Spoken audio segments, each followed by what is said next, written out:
nous soyons avec ou sans voix, que nous soyons bons ou mauvais, que nous soyons beaux ou laids, le Seigneur s'offre à tous.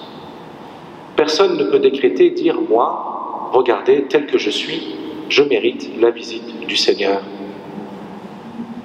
Et on pouvait avoir cette compréhension avant la naissance de Jésus, ou peut-être que même déjà très récemment. La fête de l'Épiphanie nous est rappelée dans la deuxième lecture. Le Seigneur est pour tous, il est pour toutes les nations. Il n'y a pas de nation inférieure, supérieure, comme il n'y a pas de personne inférieure ou supérieure. Le Seigneur Jésus est pour tout le monde. Son salut est pour tous. Et peu importe ce que nous faisons au point de départ, c'est le Seigneur qui vient nous chercher et nous donner son amour. La fête de l'Épiphanie doit nous mettre en route vers ce Seigneur qui est toujours à notre recherche. C'est lui qui nous cherche.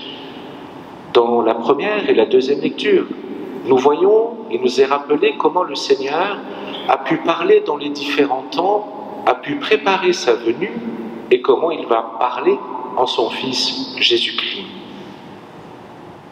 Ainsi, en accueillant le Christ, nous sommes invités à voir le Seigneur qui s'ouvre à notre vie et qui nous appelle à l'aimer jour après jour. D'où le cri de joie que nous entendons par le prophète Isaïe, « Debout, Jérusalem, resplendis ». Pourquoi ? Parce que l'amour du Seigneur va être annoncé sur le monde entier. L'annonce de l'amour de Dieu rencontre aussi des obstacles. Nous le voyons bien dans l'Évangile, il y a les mages qui se mettront en route, mais il y a aussi Hérode qui va chercher des informations pour peut-être voir qui il est question, mais certainement pas pour l'adorer. Ainsi, l'accueil du Seigneur et le rappel de son amour nous invitent à voir aussi quel chemin nous allons prendre pour venir le rejoindre. Est-ce que c'est un chemin de vie, de foi, d'espérance et de charité? Ou alors peut-être, comme pour Hérode, les différents désirs que nous avons, du pouvoir, d'une vie réussie, aussi peut-être le regard ou l'image des autres, vont peut-être ralentir notre recherche du Christ et notre vraie adoration. Les mages qui arrivent au pied du Christ, en fait, symbolisent aussi par l'or, l'encens et la myrrhe tout ce qui fait leur vie et reconnaissent que le Seigneur est le premier servi. À nous tous, à vous comme pour moi ce soir, je nous ai demandé aussi de déposer au Seigneur peut-être ce qui peut ralentir notre marche, offrir notre vie, offrir notre foi, notre espérance et notre charité, et peut-être remettre le Christ au centre de notre vie, de notre amour, de notre regard, et laisser les idoles de côté.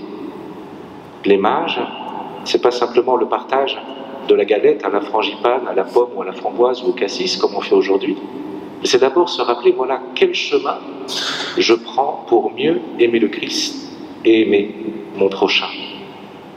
Le pape François, au début de cette année, a invité pour que les communautés chrétiennes soient attentives à cet amour du Christ qui se donne jour après jour et à l'annoncer par leur charité en parole et en acte. Et finalement, c'est ce que nous demandons au Seigneur, que nous puissions suivre l'étoile qui est le Seigneur. Pas d'autre étoile que le ciel peut nous proposer. Vous voyez, quand on regarde le ciel, il y a des milliers d'étoiles. Nous, il faut en choisir une parmi toutes ces étoiles. Pas toujours facile de choisir la bonne. Demandons au Seigneur, lorsque nous aurons prié aussi, au pied de la crèche, de dire, Seigneur, enseigne-moi pour savoir quelle étoile je suis, pour que je sois fidèle à ton amour, pour que je puisse y répondre aussi dans le service de mon prochain, au cœur de notre paroisse. Alors que le Seigneur vous garde et vous bénisse, que le Christ soit votre joie, soit notre espérance et notre charité. Ainsi, nous pourrons prier pleinement les paroles du psaume que nous avons entendues. Il délivrera le pauvre qui appelle et le malheureux sans recours. Il aura souci du faible et du pauvre, du pauvre dont il sauve la vie. Amen.